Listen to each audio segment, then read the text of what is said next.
weak, soft, frail, can't handle a challenge, hate things that are tough, fall down and stay down if you get hit. Do you want to be known as that person? Do you want to have a reputation of a person that's weak and frail and can't handle pressure? Or are you a coach, a boss, a teacher, a parent? You're a leader who has to be tough and strong for the people in your life. I'm very privileged. I'm standing in my husband's office. It's a representation of the kind of person he is. World championship medals and trophies of a guy that's mentally tough and strong, calm under pressure. But those things don't fall out of the sky in a pretty pink box. And if you want to attract those kind of people into your life, is it possible that you need to be that kind of a person? So if you're a boss and you want to have a tough, strong team, is it possible that you have to live the example? If you're a coach for a sporting team and you want your team to win and be tough under pressure, is it possible that you have to be that person? If you're a parent and you want your kids to be tough and strong and be able to handle tough situations, but they see you that being weak and can't handle pressure and cry and fall down and stay down, is it possible that we're going to give our kids that example? Now, I have to be very careful because I don't have any children. But I remember as a very little girl being bullied at school, thinking, I don't want to be weak, and weak people get picked on. So I decided very young that I was going to be a strong person, because strong people don't pick on anybody. They don't have to because they're strong. There are some weak people that need to be looked after, and I wanted to be the person that was doing the looking after, not have to be looked after. So I looked at the strategies, and this has started in my life as a very young girl. What do I need to do to become tough and strong?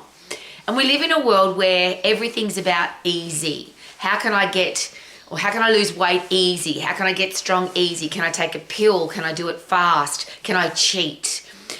We've got machines, we've got equipment, we've got home appliances. Everything in our life is designed to make life easier. Everything. And I think that's made us weak and soft. What do you think? I don't want to be that person. So I, as often as possible, don't use the car. I use my legs. I don't have a sitting desk. I have a walking desk. I don't sit down because the human body's not designed to sit down. And if you're sitting, your body gets weak and it wastes away. So my headspace is always not how can I make it easier, but how can I make it harder? I live in a world where I live on 20 acres, and people are always talking about what kind of equipment or what kind of machinery or what kind of automated thing can I use or buy to make looking after my property easier. Well, I have a pick and a rake and a wheelbarrow, and I don't want to use equipment. I want to be the tough, strong, rural woman that can move dirt around and logs around and rocks around because it makes me tougher. It's nice to have a warm shower, but I don't have a warm shower. I have a freezing ice cold shower. I often shower outside under the hose because it makes me tougher. Now, you don't have to live your life like me, obviously, but I don't want to be known as a weak person. I have a gorgeous husband who's strong. Why would he be attracted to me if I was weak and frail? I want to be as tough as possible. So if you are wanting to get mentally tough, strong, be able to handle pressure, is it possible that you have to put yourself under pressure? Because life now is so easy. We can drive a car, we can use the dishwasher, we can use the dryer, and I love all of those things. Which means I have to then, during my day, every single day, and it's a commitment and a discipline every day, what am I going to do today, and what did I do today to make sure that I'm stronger? So if I'm freezing cold outside, I don't go, I'm going to go inside because I'm freezing. I go, well, I'm going to finish this mission even though I am cold because it's going to make me tougher. If I can't lift a log, I go, well, what do I need to do to be able to move the log? Not I can't do it. What do I need to do so I can do it? And I think that's the statement that if you put it into your lifestyle, it might be very helpful. Not I can't. How can I? Because that in itself, isn't that about making you mentally tougher? Because you're forcing your brain to think. Not I can't run, how can I? Not I can't jump, I'm too old. How can I stay young so I can keep jumping? And I use that as an example because I'm in my husband's office. He's over 60 years of age. He still jumps and kicks and teaches martial arts and competes in martial arts because he wants to keep his body tough and strong.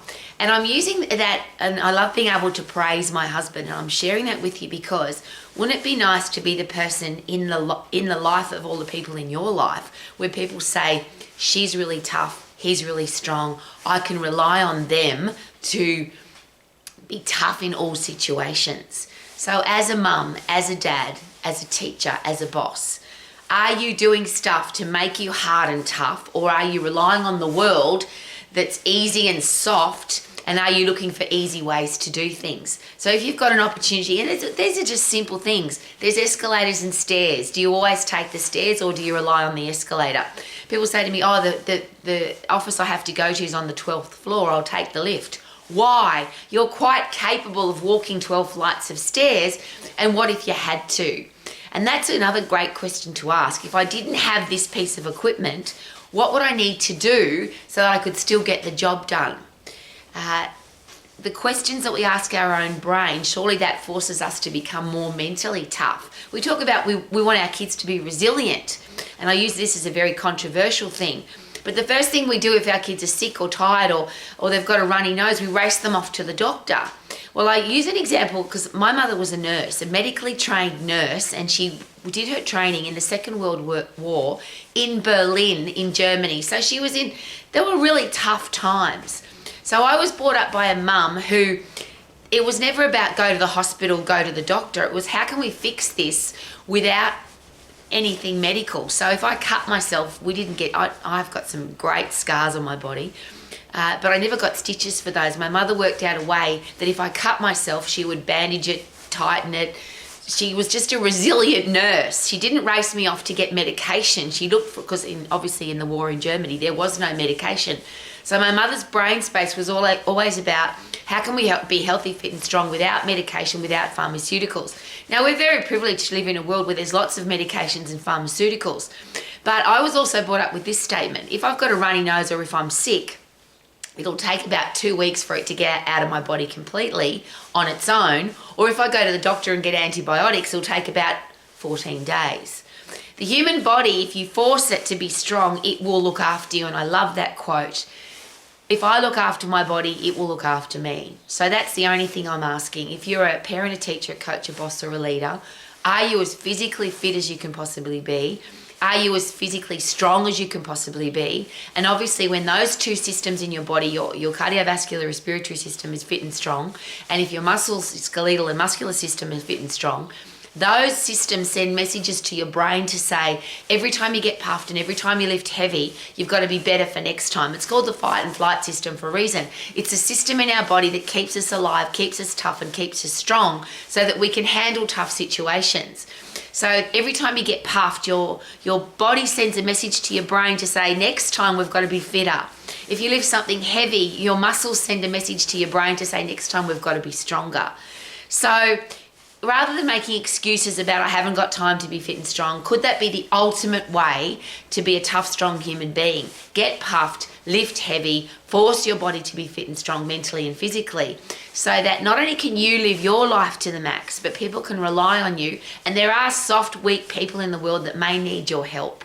But are you going to be the soft, weak person that needs help, or are you going to be the tough, strong person that can help the people that are weak? I want to live the example as a healthy, fit, strong, tough, mentally resilient person. How about you? Live your life to the max. Super duper doo. How are you? Tough, strong, physically, mentally healthy. Woohoo!